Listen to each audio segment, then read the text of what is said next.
A nationwide rating of overall child well-being now ranks Oklahoma 40th. The yearly Kids Count data book ranks Oklahoma 3 spots ahead of where it was a year ago, while at the same time showing children increasingly slipping deeper into poverty. An estimated 1 in 4 children in Oklahoma now lives in poverty, and the number of children living in high poverty areas has increased 100% in 1 year. Those are some of the findings from the 2012 Kids Count Fact Book. The study does show Oklahoma children making some progress.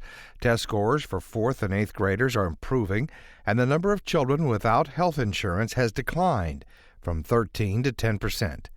But other areas of the study find Oklahoma losing ground or making no improvement. Lisa Smith is executive director of the Oklahoma Commission on Children and Youth.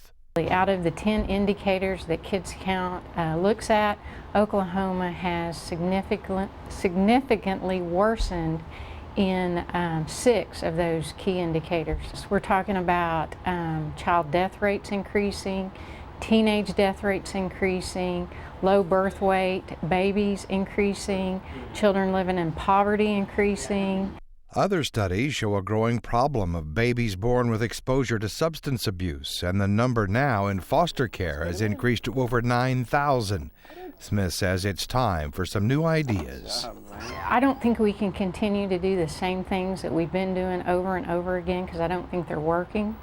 The Commission on Children and Youth recently polled its 51 community groups and found a common issue that is basic to the welfare of children. One of their major issues is lack of parenting for families and communities. Basically, they don't understand how to parent.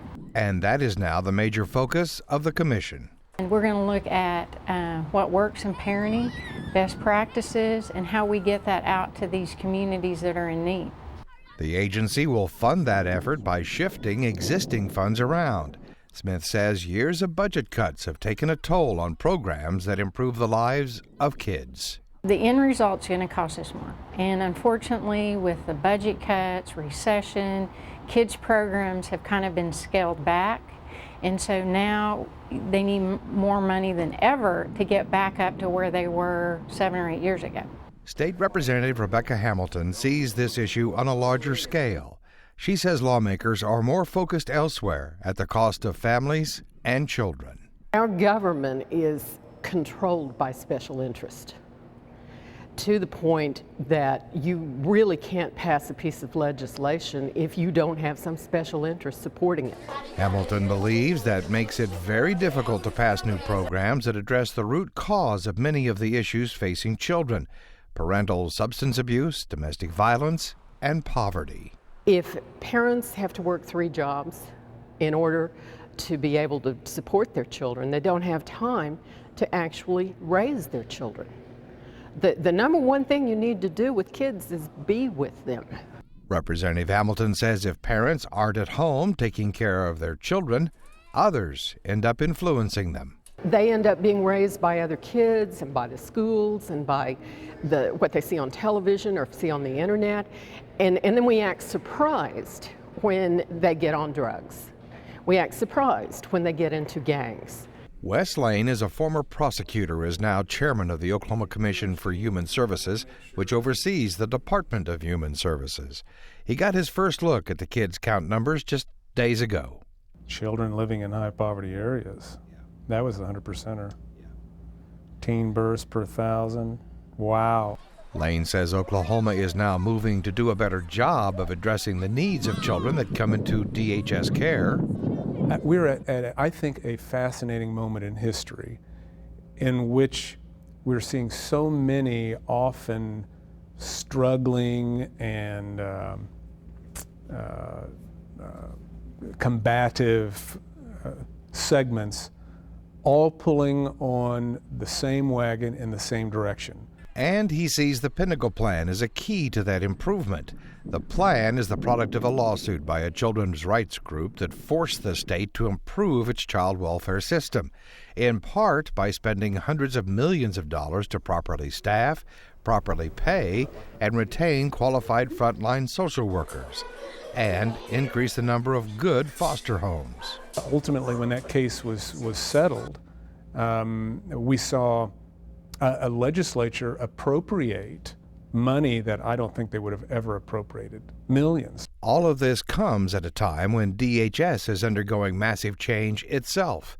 The agency needs a new director, as voters will decide whether to eliminate Lane's job and restructure management of the agency.